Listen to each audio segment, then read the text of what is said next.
É com uma grande alegria que eu me dirijo a vocês, meus irmãos do Frei Anselmo, para nós conversarmos um pouquinho sobre as lições do amado Mestre Jesus e sobre lições trazidas por espíritos grandiosos, que é o caso de hoje, da nossa lição, a lição de número 56 do livro Religião dos Espíritos.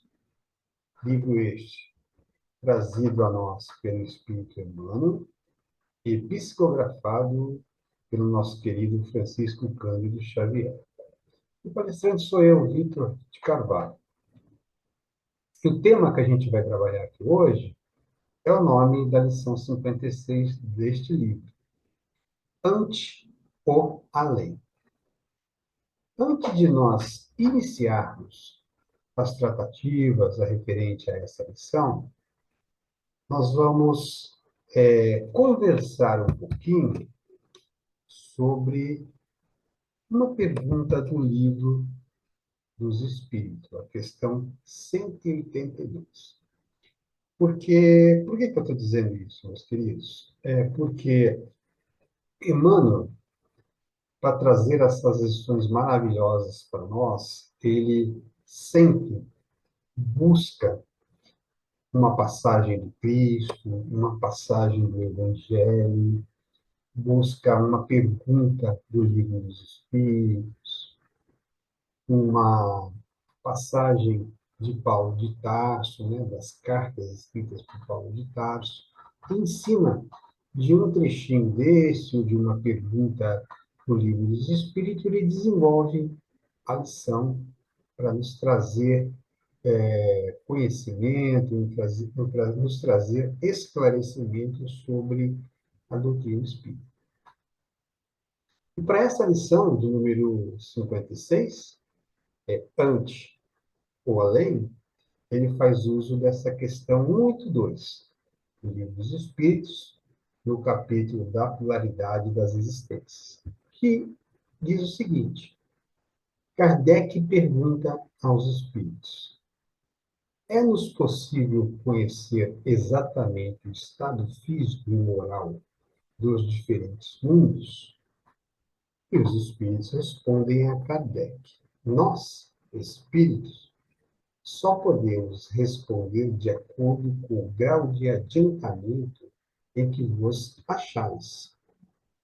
Quer dizer que não devemos revelar estas coisas a todos, porque nem todos estão em estado de compreendê-las, que semelhante revelação os perturbaria. O que os espíritos estão querendo dizer aqui?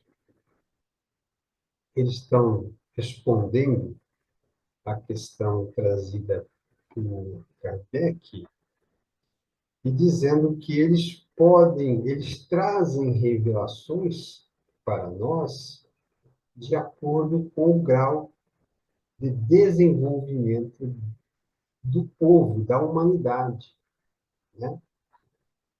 Se encontra, né? De cada planeta, de cada habitação, cada morada, né? Por isso que está na pluralidade das existências, recebe essas informações de acordo com o seu adiantamento. Vamos nos ater daquilo que a gente conhece, que é a história, a história, o progresso da humanidade terrestre.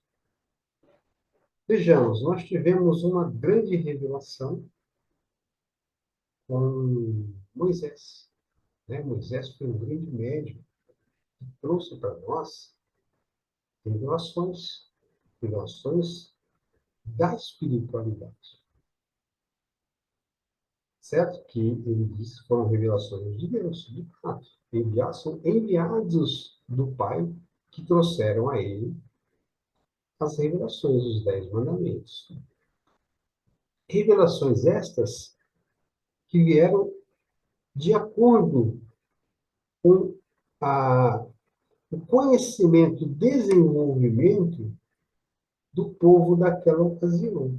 Era um povo ainda, né, primitivo, um planeta primitivo, um povo primitivo. onde imperava a força. Então, Moisés teve que vir com uma certa rigidez, impondo as leis de Deus ao povo e trazendo um conceito de Deus de um pai punitivo, né? Um pai que castigava os seus filhos para corrigi-los. Então, Moisés foi a primeira revelação, trouxe essa proposta. Tá? Revelação trazida pelos Espíritos. Moisés foi um médium que recebeu essas informações através da sua mediunidade. Muito bem. Logo em seguida veio a segunda revelação. Qual foi a segunda revelação? O povo se adiantou um pouco, o povo melhorou e começou a se perder. Aí vem a segunda revelação, que é a vinda do próprio Cristo. O Cristo, né, uma reunião, uma segunda reunião dos espíritos crísticos, tiveram, resolveram, né, decidiram que Jesus viria encarnar aqui na Terra. Com que propósito? Também para nos trazer revelações, conhecimentos e nos dar o quê? O exemplo. Nos dar um modelo, um guia de como nós devemos agir na nossa vida. Então, as revelações vieram de acordo com o nosso desenvolvimento. Os Espíritos estão respondendo aqui a Kardec. Então, Jesus veio com esse propósito. E aqui, ele, de fato, ele nos ensinou a conduta moral que nós devemos ter.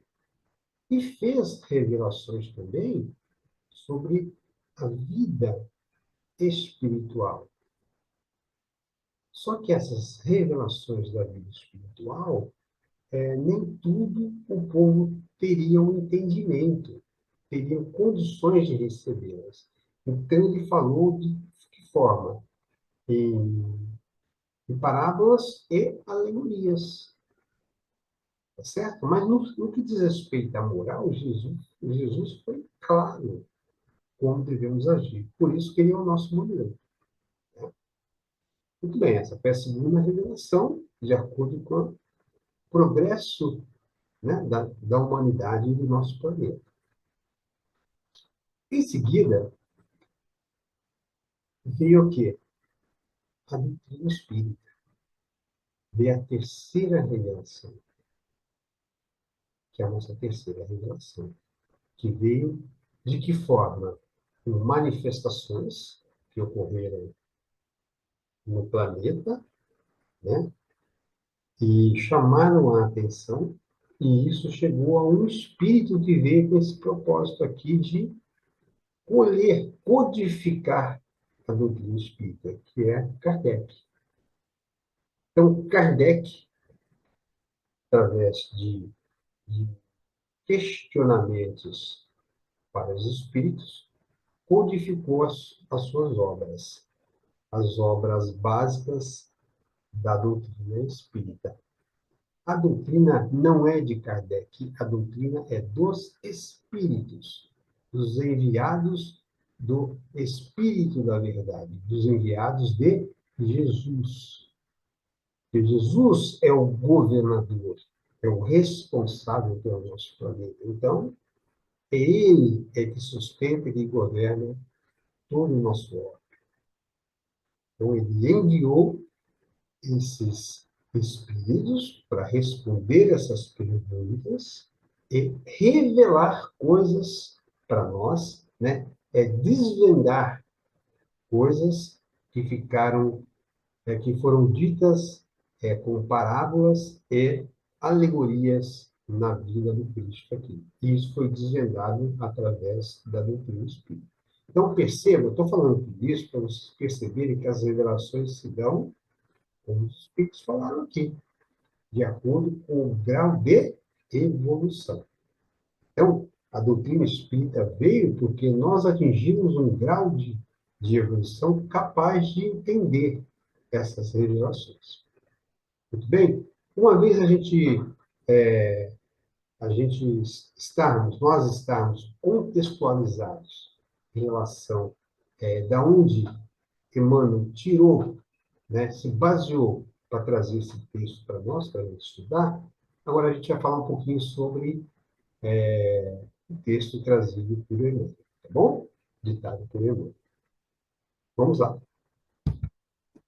E ele começa assim: aquelamente a incapacidade dos amigos desencarnados para mais amplo concurso na solução dos enigmas que atormentam a vida moral na Terra. Então, Emmanuel está dizendo aqui que existem espíritos que lamentam, né, a incapacidade da espiritualidade intervir desvendando enigmas que atormentam a vida moral da Terra. Aí eu pergunto a vocês, será se nós estamos preparados para essa intervenção dessa forma? Será? Muito bem, vamos ver o que Emmanuel diz mais à frente. Aí ele coloca o seguinte: estudiosos inúmeros desejariam que os chamados mortos se utilizassem dos sentidos comuns, quais instrumentos sensitivos dos comuns, quais instrumentos mecânicos para espetaculares eventos. E reclamam deles a intervenção positiva no laboratório terrestre para a cura de moléstias dificilmente irreversíveis. A revelação de fórmulas milagrosas na matemática das finanças, a descoberta de forças ocultas da natureza e a materialização de estadistas ilustres domiciliados no além, para, para que de manifestos venham falar ao povo na praça pública. Será que isso ajudaria muita gente? Revelações que ajudariam na cura de moléstias difíceis de ser reversíveis? De fórmulas milagrosas, né, de materializações? Será que isso nós estamos preparados para isso tudo? Aqui ele fala, vou me ater aqui a um comentário aqui, cura de moléstias dificilmente reversíveis. Deus faz uso, às vezes, de doenças, de sofrimentos, para nos educar, nos ensinar, não é para nos castigar. Então, o nosso planeta é um planeta de provas e expiações. Então, é, como é que eu vou dizer, curas que a espiritualidade poderia trazer, não é o momento de acontecer. Nós não estamos preparados, nós temos que passar ainda por alguns sofrimentos. E nós, como espíritos ainda imperfeitos, que habitamos um planeta de provas e expiações, e aqui, com raríssimas exceções, todos nós somos espíritos imperfeitos, dotados de imperfeições. Somos teimosos. E para nós seguirmos a nossa jornada evolutiva, às vezes a gente não busca o caminho do amor, a gente busca o caminho da dor. E Deus faz uso dessa ferramenta para nos ensinar, nos corrigir. Então, a espiritualidade pode trazer isso para nós assim. Okay? E ele está falando de coisas levianas, materialização de estatistas ilustres, né? Está falando de um circo. Nós não estamos mais nessa fase. Estamos em outra fase já de desenvolvimento. Nós não podemos utilizar a espiritualidade para satisfazer as nossas futilidades, digamos assim. É isso que Emmanuel, no meu entendimento, está querendo nos alertar. E ele coloca alguns exemplos, como a seguir. Ele coloca, nós fazemos suposições. Suponhamos, porém, que uma escola seja diariamente assaltada por teorias inoportunas, com desrespeito à autoridade do magistério, desconhecendo-se a necessidade particular da instrução em cada discíplina. O que ele está chamando a nossa atenção? Que nós, para construirmos o nosso conhecimento, a gente precisa da escola. Aquela escola já, digamos assim, alicerçada com aqueles valores, com aquele conhecimento. Já pensou que se uma escola todo dia recebesse uma informação nova, passando por cima dos professores, como é que ficaria a instrução individualizada de cada um? O conhecimento que nós temos que construir? Viraria isso aí, uma bagunça, né? Cada coisa, cada hora apareceria uma coisa nova. Como é que seriam as escolas? Né? É nesse sentido que Emmanuel está nos chamando a atenção. Ok? Vamos em frente? Imaginemos um tribunal sistematicamente invadido por sugestões exóticas que alarmem o ânimo da magistratura, ignorando-se o imperativo do exame especial de todos os processos alusivos à regeneração de cada delinquente em si mesmo. Imagine se os juízes passassem a decidir sem examinar os processos, digamos assim, fundamentá-los nas leis. Se eles fossem seguir sugestões. Você imagina como é que ficaria a justiça? Né? Não teria, digamos assim, um, um raciocínio, uma linha de raciocínio. É muito difícil. É nesse sentido que está nos chamando a atenção.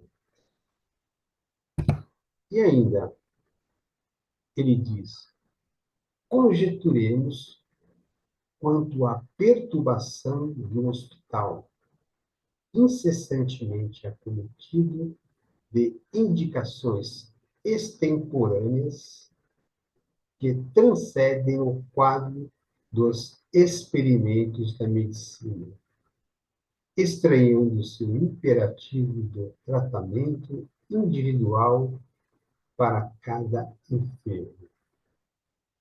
O que Emmanuel está querendo dizer aqui? Indicações extemporâneas, indicações que estão à frente daquele tempo. Já pensou? Um hospital, você tem... como é que um médico, né, um profissional da saúde age? Ele tem uma cartilha, onde ele tem tal doença, ele segue uma linha de raciocínio dentro daquilo que ele aprendeu na faculdade de medicina. Já pensou se um hospital tivesse o tempo todo indicações diferentes de como conduzir um tratamento? Como é que ficaria isso no hospital? Né? Entende? Viraria o quê? Um conflito de informações. E continua. De certo que a produtividade sobreviria à frustração, tanto quanto a luz do serviço se oporia à sombra do caos. Percebe o que geraria? Dando exemplos que nós entraríamos aqui num caos, se a espiritualidade intervisse assim no nosso dia a dia. Sem nós estarmos preparados para determinadas coisas. É por isso que está falando ante ou além, diante do além. Né? É o título da lição. Continuando, gente. É mais do que justo nos empenhemos todos no amparo ao aprendiz, no auxílio ao encarcerado e no socorro ao doente. Ele está se referindo aos exemplos que ele deu. Amparo ao aprendiz, ele está se referindo à escola, no auxílio ao encarcerado, aquele que está preso, e no socorro ao doente. Mas, além disso, ninguém espere que os companheiros desencarnados interfiram na atividade humana, favorecendo a inconsequência ou a desordem. Então, o espírito superior, meus amados, meus queridos, não interferem dessa forma. Interferência dessa natureza é feita por espíritos zombeteiros. Tá? É isso que está nos chamando a atenção. Então, a espiritualidade superior, ela não interfere na nossa rotina, na atividade humana. Ela não interfere no nosso livre-arbítrio. Livre-arbítrio não o meu ou o seu, livre-arbítrio da humanidade. Como que a humanidade quer conduzir o desenvolvimento dela? É assim. Ela pode interferir nos dando uma forcinha, uma ajuda, trazendo entre nós, encarnados aqui, espíritos missionários, espírito superior, que vem aqui com um propósito. Aí sim eles nos auxiliam, eles nos alavancam o nosso progresso. É o que a gente vai ver mais à frente aqui agora. Ok? Ele diz: quando os mensageiros da espiritualidade enobrecida, superior, né, recebem a permissão necessária para contribuir no progresso do globo,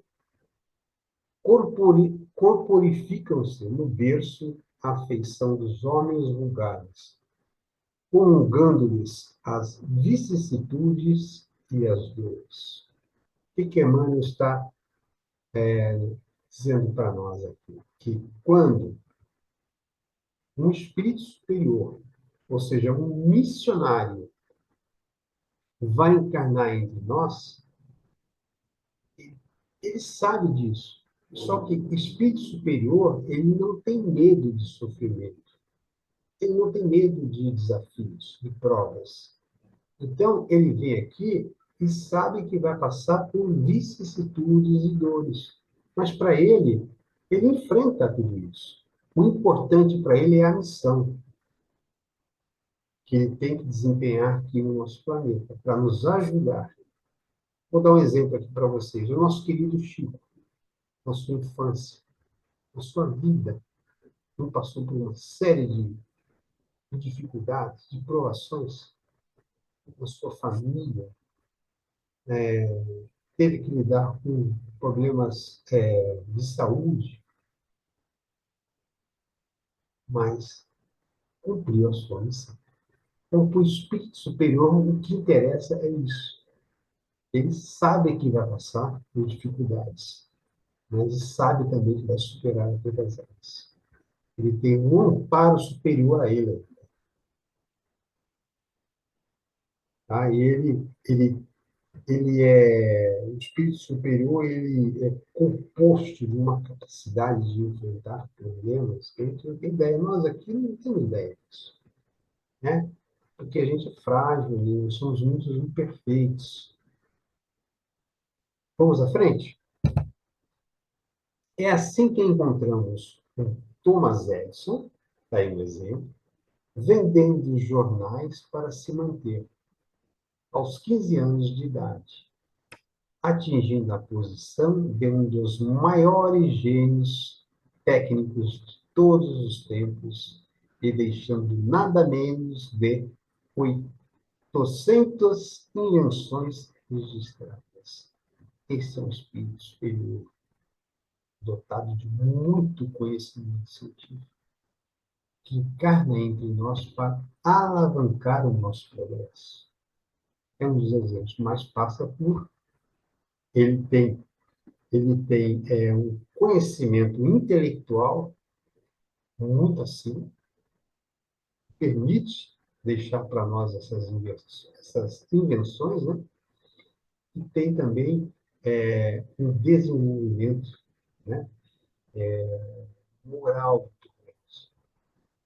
que faz com que ele passe por essas provas, essas provinhas, essas dificuldades, né, na sua estada aqui no planeta Terra, dificuldade para ele isso refere. Ok?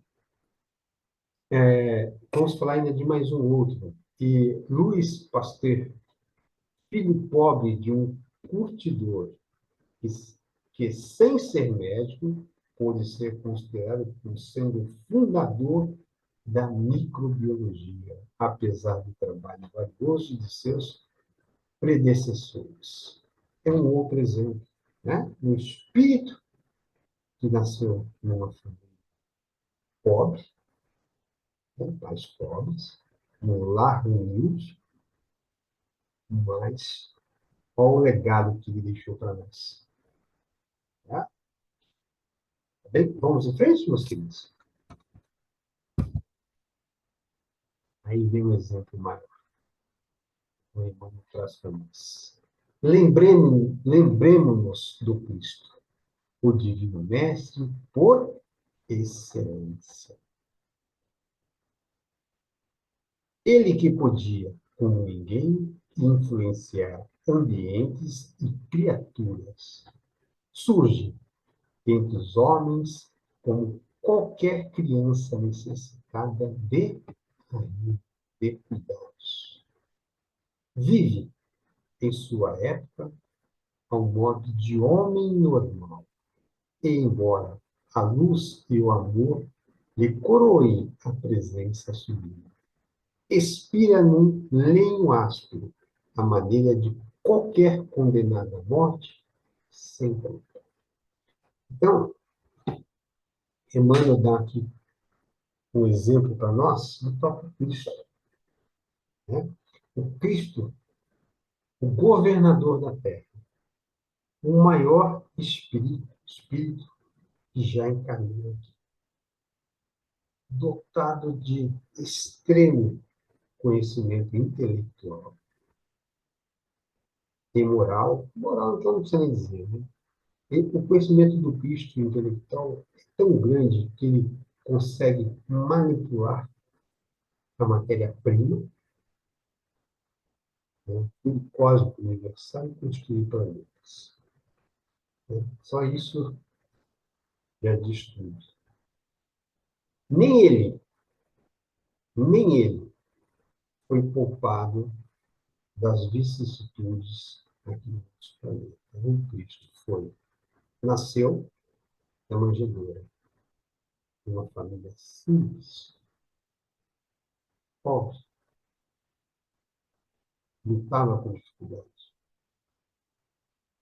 Foi preso, julgado e crucificado, sem ser culpado. Então, nem esse Espírito maravilhoso que é Jesus foi poupado das vicissitudes. Você acha que nós vamos ser? Então, nós aqui nós temos um compromisso aqui. Né? Nós não somos espíritos missionários? Não, acho que não. Mas nós temos uma missãozinha pequenininha. Ok, conosco mesmo. Que missão é essa? É do nosso crescimento, da nossa melhora. É de nós olharmos para dentro de nós e trabalharmos as nossas imperfeições. Esse é o nosso propósito da nossa encarnação. Tá? Não adianta querer que a espiritualidade nos ajude fazendo por nós aquilo que é de nossa responsabilidade. Eles nos ajudam, mas nós temos que fazer a nossa parte.